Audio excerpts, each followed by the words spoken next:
Welcome back to the channel. We're back with our Spider-Man Commander deck profile today with Eddie Brock. For 2 and a black, he had a 3/3 where when Eddie Brock enters, return target creature with mana value 1 or less from your graveyard to the battlefield. So we have a lot of permanents in this deck that only cost 1 mana to benefit off of that. And then his transform ability for 3 black, red, and green, we have Venom, Lethal Protector. We are Venom. Menace, Trample, Haste. Whenever Venom attacks, you may sacrifice another creature. If you do draw X cards, then you may put permanent value with mana value X or less from your hand onto the battlefield, where X is a sacrifice creature's mana value. So, we also have some pretty high mana value stuff in this deck that we get out for pretty cheap in order to revive our lesser mana value stuff. Some stuff we don't necessarily care about sacrificing. That's a pretty high cost that we can get out for cheaper with some warp abilities because they'll be going away anyway. So what's the harm in sacrificing them to get something even better out of our graveyard? Some stuff that'll just keep it around for a turn, like sneak attack as well. But overall, super fun deck here. Let's get into it card by card. Starting us off with Ashnod's Altar. Venom isn't our only way to sacrifice our creatures. We also have other ways to do it in here and get some mana while we're at it. Sacrifice a creature, get 2 colorless mana. Allow us to get our transform ability just a little bit easier there. And also get our stuff into the graveyard since we can just revive it later with Venom's ability. Bolts the Citadel. We're going to be wanting to get some pretty high mana value stuff onto the board. It's not always the easiest to have all that mana on the board, so let's not worry about having to use the mana. Let's just use our life total to get it. Lightning Grease, we want to make sure Venom could attack potentially the turn he comes down. It's be a little hard to transform him for 6 mana here, plus 3, so you're going to tend not to get him turn 10. Oh, no, actually, no. Lightning Grease is free, so turn 9.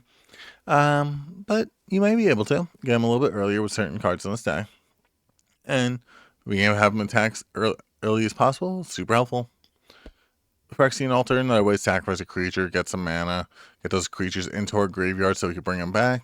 Or, maybe we just they weren't going to last the turn anyway, so may as well get that mana while we're at it. Soul Ring, a little bit of additional mana while we're here.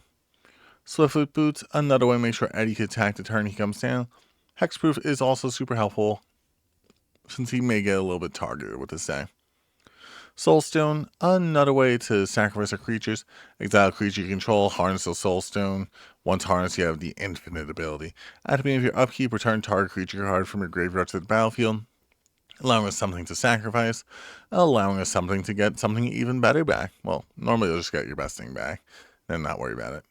But still, pretty good ability there, and a little bit of mana while we're at it. On to our creatures. We have Anti-Casual Vestige. Normally it's 6 mana, and that is what it will cost as while it's on the battlefield. But you could warp it out for 4, and when this creature leaves the battlefield, draw a card, put a permanent card that has mana value less than or equal to the number of lands you control from your hand to the battlefield. We're in green, it's not hard for us to get a lot of lands on the battlefield, so that's going to easily get us out something pretty big from our deck. But also warping in for 4 allows us to sacrifice and get something back that normally is 6 or less from our graveyard. Or is it 6 or less than 6? Let's read that one more time. Draw X cards, permanent value with mana value X or less. So yeah, you can still get something with mana value 6.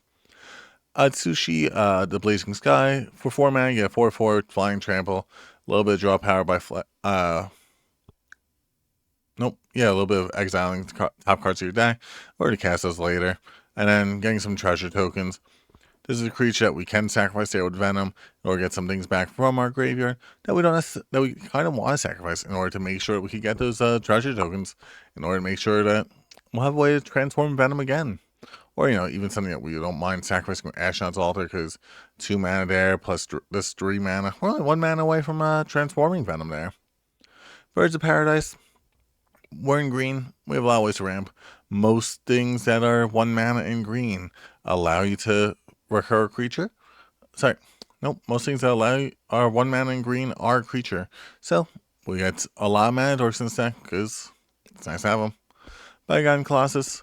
Normally it's a 9 mana spell, but once again with that warp ability, we don't necessarily care about that for Venom purposes. We'd sacrifice it as if we cast it for the 3, and then sacrifice it as if it were cast for 9, getting something back, maybe a diamond weapon, per se. Deathrite Shaman, another good 1 mana spell. Allows us to exile instant sorceries. Each opponent loses some life. Exile target creature. You gain some life. Overall, both good abilities. And if not, get some mana. Also, shuts down your opponent's lumber decks. Just saying. Doesn't shut it down. They'll have more than one land in their graveyard. Delight Halfling, another mana dork here. One we really want to get revived there with Venom's ability while we're at it. Not Venom's ability, Eddie's ability. We gotta make sure we differentiate between the two because they're quite different abilities.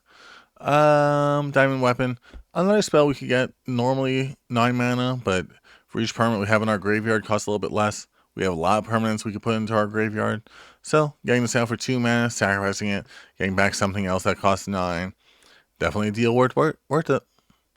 Elves of, the Elves of Deep Shadow. Another mana dork there, another 1 mana spell that we'd like to revive. Same with Elvish Mystic, another mana dork. Galta, Primal Hunger. You know it, you love it. But Galta Primal Hunger allows us to get another 12 mana spell. Well, no, actually, first 12 mana spell, but another high cost spell onto the battlefield for 2 mana rather than paying the whole 12. Sacrifice it, getting something back, 12 or less. Maybe a Primeval Protector, maybe a Venom. But overall, just really good recursion source. And also 12 cards get to draw.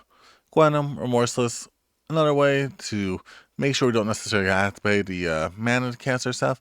We want to make sure we could get it with our life total instead, because that's just another resource for us. Ignoble Hierarch, another mana dork here for us. This time, tapping for 1 mana of any color. Also giving our creatures Exalted. Meaning that when Venom attacks and he sacrifices another creature, he gets even stronger.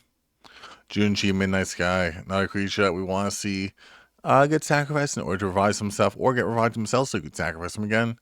Each opponent discards 2 cards, loses 2 life, or put target non-dragon creature from your graveyard onto the battlefield under your control. We have plenty of non-dragons we want to get back. Plenty of ways to make sure that we'd use those to our benefit. Unfortunately, a really good dragon is Corvold, the Cursed King. For 5 mana, you get 4/4, enters their attack, sacrifice another permanent. And whenever you sacrifice a permanent, put a +1/+1 counter on Corvold, drawing a card. Another one we can keep getting back with Venom's ability, because we have plenty of stuff higher than 5. But overall, it's a really good ability. We're going to be sacrificing things left and right, all times we're attacking there with Venom. So, helps us out a whole bunch, getting us even more draw power. Llanowar Elves, another 1 mana dork. Mayhem Devil, another creature that'll benefit off of our sacrifice shenanigans, dealing 1 damage to any target, potentially a little bit of removal for our opponent's mana dorks. Maybe they're also playing Eddie Brock. Pitiless Plunderer, while we're sacrificing our creatures, we may as well get a little bit more benefit off of them, getting some treasure tokens while we're at it. Primeval Protector, another spell we could get for a lot cheaper than its normal mana cost. Normally costs 11, we get it for 1. For each creature on your opponent's side. Maybe they're running a token deck. If not, even when Primeval Protector enters the battlefield, +1/+1 counter on each creature you control, making him to an 11/11 himself, or making Venom even stronger to swinging for that commander damage. Protean Hulk, search your library for any number of creature cards with total mana value 6 or less, put them on the battlefield. Allows us to get some stuff cheaper from our deck onto the battlefield. This way you can then sacrifice them and get them back at a later time. But even still, just sacrificing this, getting it back, keep getting more and more stuff from our deck. I like to see it. Sakura Tribe Elder, another good sacrifice outlet here. Getting us some lands, getting us some mana. Oh, I must have forgotten to take Solemn Simulacrum out. Oh, he's here. He gets you some lands. You could keep having him come back again and again if he has something bigger than him to sacrifice, which you're going to tend to. Getting that draw power, getting those lands. Same thing with Sakura Tribe Elder. Keep bringing him back. Getting more and more lands. Venom, Deadly Devourer. His ability may seem a little counterintuitive to what you're trying to do because you exile target creature from your graveyard. Do you put X +1/+1 counters on this card, where X is the exiled card's toughness? But, I mean, at a certain point, we can't revive Galta. So, we may as well exile Galta, get swell +1/+1 counters on this card. And then Zeatora, the Incinerator. Flying at the end step, you may sacrifice another creature. Deals damage equal to that creature's power to any target and create 3 treasure tokens. I don't mind sacrificing a Galta, maybe a Junji, something that, gets us some big benefits off of being sacrificed as well. For our enchantments, we have Animate Dead to reanimate one of our creatures in order to bring back our Galta, so we can sacrifice it again with Venom's ability. Garrick's Uprising. We're going to have some powerful creatures. Not a lot of our creatures have that trample naturally. So we want to make sure we have a way to get them trample. And also with getting some tough spells onto the battlefield, we get a little bit of draw power too. Rhythm in the Wild, another way to make sure Eddie can attack, sorry, not Eddie, Venom can attack the turn he comes down. Getting those +1/+1 counters as well, making sure that our other creatures attack while they're here. Ripples of Undeath helps us get some of our better creatures into the graveyard. This way the ones we want to revive are there to be revived, and the ones we want in our hand are in our hand. Riveteer's Ascendancy, whenever you sacrifice a creature, you may return target creature card with lesser mana value from your graveyard to the battlefield.